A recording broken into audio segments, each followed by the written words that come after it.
All right, good morning, everyone. This is rather a different topic from what you've been hearing since morning. I specialize in toxicology and also the chemicals, but it's been of our recent interest that we've been collaborating with Muthu sir in exploring aspects related to environmental chemical exposure and early childhood caries. So here on today's presentation, I'll be talking about some of the underlying mechanisms of these chemicals with ECC and also the current research perspective. So the basic outline of the presentation would be to talk about the chemical exposures and what they really mean in terms of children's oral health, the mechanism of toxic action of these chemicals, current research perspectives, and then finally drop some summary conclusions. So just to give you all a brief background on environmental chemicals that really matter to children's health, we can categorize them as metals, persistent organic chemicals, emerging chemicals, and secondhand smoke. So metals, as everyone knows, are both essential and non-essential. The non-essential metals just find their way into children's body through during pregnancy or during early developmental stage. And some of these metals, such as lead, arsenic, cadmium, nickel, and chromium, which are completely non-essential, are not supposed to be there in children's body, and they lead to a lot of nasty things, especially neurodevelopmental deficits or type 2 diabetes at a very low concentration in the long-term exposures, things like that. The other set of chemicals, now called as POPs, persistent organic pollutants, are having three important properties in them. They are called as PBT, persistent, bioaccumulative, and toxic. All the pesticides fall into these categories, and you all know that pesticides are very important in order to protect our agri-foods, but excess pesticides sprayed during any of the agricultural processes ends up as pesticide residues in food and find their way into us. Some classic pesticides include organophosphates such as chlorpyrifos, permethrin, N-methrin, and these kind of chemicals that have found their way into humans. We also have other group of chemicals called as endocrine disruptors, which are making a major impact on children's health way from their early developmental stage. This includes phthalates, bisphenol A, plasticizers, and things like that. Another group of chemicals that are called as emerging chemicals or otherwise forever chemicals have the properties of PBT, plus they do not disintegrate in the environment or in the human body under biotransformation. These chemicals are termed as forever because they stick around in human bodies for more than 30 years. They include polyfluorinated octanol sulfonates that are present in draperies, in carpets, in soundproofing materials, in plastics that we use in our day-to-day life. The fourth important group of chemicals that is highly relevant to children's oral health includes secondhand smoke exposure. The secondhand smoke is basically the tobacco smoke, but children are to a large extent non-smokers, and when exposed to this tobacco smoke, they are getting exposed to chemicals that are carcinogenic, teratogenic, and mutagenic in nature. Now, in order to understand how children get exposed, we need to understand the exposure paradigm. It's a very simple paradigm in the sense there are two important aspects to it. One is the environmental intensity, the chemical concentrations that we measure in various environmental media, whether it's food, water, or air. And the second one is the time, activity, and behavior of the child, which is again dictated by individual specific parameters. So once we know these two factors, we measure, say, for example, a chemical A in a person's blood, that is called as an internalized dose. And this dose is integrated measure of all the exposure pathways. It does not tell us whether a person is exposed through inhalation, ingestion, or dermal parts. But the internal dose in the systemic circulation is very closely related to the health outcome or the severity of the health. Again, not all individuals experience a similar health outcome to a given chemical just because that their time activity, the time they spend doing a particular activity in a particular location defines their exposure to these chemicals. So in order to understand how it all starts in children's health, it is important to know that these chemicals are particularly nasty during the pregnancy period, and it is suffice to say that the effect starts much before the child is born. So we call this as biological embedding, in which, as I've just spoke about it, the environmental risk factors are dictated or influenced by both the biology of the child as well as the behavior of the child. I just want to give few examples of the biology of the child because of their immature detoxification system or metabolic processes. These chemicals tend to make the child more vulnerable than the other adults. Therefore, understanding how early environment can influence a later disease is very important in the purview of public health. To this end, we had Sir David Barker, an eminent epidemiologist from Oxford, who put forward a theory called as fetal origins programming, in which the origins of chronic diseases, especially non-communicable diseases in adult life, manifests itself very early during the fetal developmental stage. So environmental chemicals that cross placental barrier could potentially affect fetal growth and programming at later period of time. So with this background, if you can look at this diagram here, there are certain environmental chemicals with a known physicochemical properties. We toxicologists term it as high log KOW, otherwise lipophilicity, makes these chemicals to cross the placental barrier. Otherwise, placental barrier has very tight junctions and does not allow the chemicals to pass through just because they are very lipophilic, lipid loving, and we know that every cell membrane is having lipid on both the sides of its cell wall. Will just allow these chemicals to pass through, resulting in generation of reactive oxygen species, inflammatory mediators, and leading to oxidative damage. Certain chemicals that are of this nature, such as trace metals, cotinine, and nitrosamines, have been detected in placental tissues and in amniotic fluids. What's rather relevant to the audience here is to understand the susceptibility window. When we start a mother-child cohort and try to understand what chemicals and at what period of gestational week do they really put a child or a developing fetus under high risk, is to understand the susceptibility window. Here I have highlighted in red the teeth formation that happens between the age of 6 weeks all the way through to 38 weeks. So there is quite a long gap of susceptibility window for chemicals that affect both the morphological abnormalities in terms of orofacial clefts or functional abnormalities in terms of the function of saliva or the function of the teeth itself. Now, coming to what are some of these chemicals that are responsible for high risk of caries in children. First, as you all know, there are traditional risk factors of ECC, and they are numbered, they are enumerated to be 123.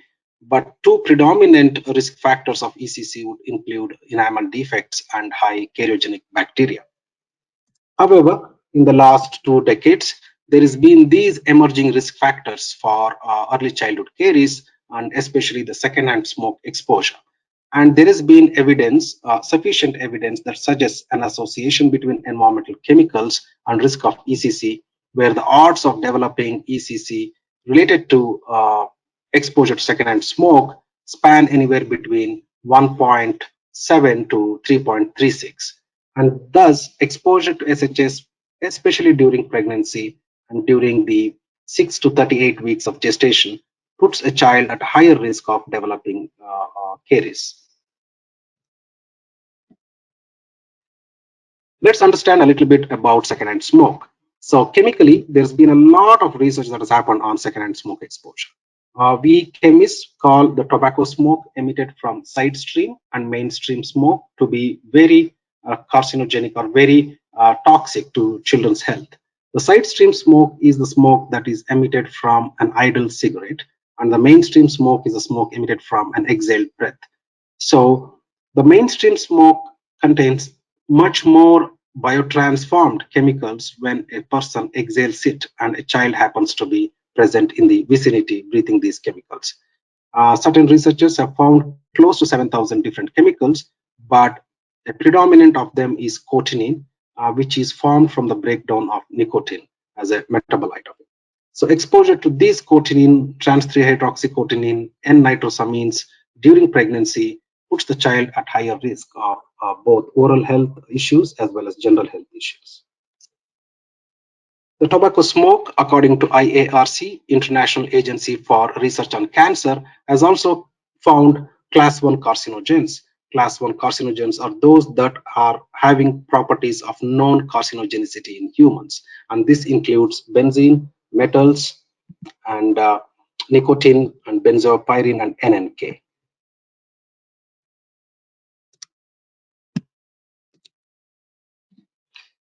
So let us scientifically investigate these questions a little further. What's rather important for a toxicologist is to understand the biological mechanisms of environmental chemicals and the onset of caries in children. This can be grouped broadly into three categories. The first one is the direct effect on tooth itself. So there has been a lot of research that shows heavy metal exposure during pregnancy would lead to impaired mineralization or hypomineralization of the tooth itself.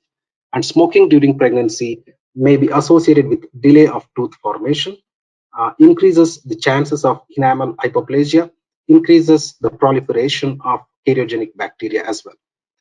The chemicals can also affect salivary gland functions by decreasing the buffering capacity of saliva, that is, decreasing its pH, and also the quantity of saliva produced, salivary flow rate. Other direct mechanisms by which chemicals affect is the proliferation of cariogenic bacteria. That's rather an important one. And in adults, the smokers have a different sugar metabolism. And this unhealthy diet, such as it would allow them to eat more sweets, intake of higher sugar, would also lead to proliferation of cariogenic bacteria. Currently, these are the understanding of how chemicals would directly or indirectly affect the oral health of a particular individual. There are some other questions from our literature review that we have put forward here. These include whether environmental stressors with a focus particularly on endocrine disrupting chemicals such as phthalates affect tooth formation in utero, whether environmental chemicals affect prenatal and perinatal tooth development, and which biomarkers are sensitive or indicative of exposure to environmental chemicals and enamel defects, are cumulative risk factors related to personal behavior, household, and environmental origin associated with ECC. The rather easiest way to study or address some of these questions is to follow a mother-child cohort through pregnancy and early childhood, which provides a unique opportunity to address these questions both in real time as well as in observational studies. With this background, we had one of the pediatric dentist, Dr. Sneha Patil, who had applied for the Global Health Equity Scholars Program, which is now funded by the National Institute of Dental and Craniofacial Research at NIH, which basically looks at the exposure to secondhand smoke during pregnancy and the prevalence of early childhood caries. We were able to put these questions forward for because we have an ongoing cohort called as HAPPIN, which stands for Household Air Pollution Intervention Network Trial, of about 750 mother-child pairs. So we also know that the prevalence of exposure to secondhand smoke in India is pretty high compared to other Asian countries, which stands at 20 to 25% according to the recent National Family Health Survey. Moreover, the prevalence of exposure to SHS among the HAPPIN pregnant women was 32% during our last 5 years of research.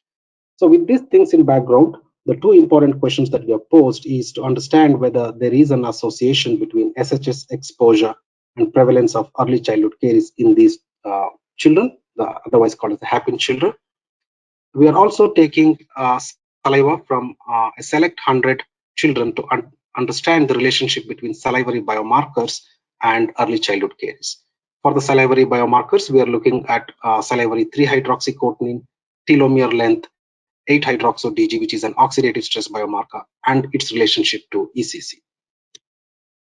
Here is a framework of the proposed research. So all the 764 children who are active in the cohort will be assessed for their dental caries in the age group of 1 to 5 years using the ICDAS scoring system. We have the Happin database, which has now concluded 5 years of research, 5 years of follow up, and we have extensive data on personal health, nutrition, environmental exposures, and the children's health in the first 1 year of life. Now, integrating these, we will be using computational dynamics and computational data analysis in forms of mixed effect models and multiple regression analysis to understand the association between SHS exposure and ECC. In a subset of 100 children, we will collect saliva and we will look at these mechanistic pathways that talk about oxidative stress, a decrease in salivary pH, the salivary flow rate, and other salivary enzymes as well. We also will be exploring the role of DNA methylation in saliva, which is an important aspect in understanding uh, uh, precision care, wherein there are certain loci in the gene, whether those loci called as the CPG2 systems have been upregulated, and whether that is linked to any risk of ECC in children. So, with this background, I would like to summarize that environmental factors are known to influence children's general health and children's oral health as well. Chemicals, both organics and metals, directly or indirectly affect proliferation of karyogenic bacteria, impair the salivary gland functions, and also tooth formation very early in the fetal stage. Secondhand smoke exposure is particularly of importance, and it has been shown to increase the risk of ECC. Interdisciplinary approaches are needed to address children's oral health issues related to environmental chemical exposure. I would like to take this opportunity to thank Muthu sir and all his team who have put forward this fantastic conference. And I'm happy for your questions and thank you for your attention.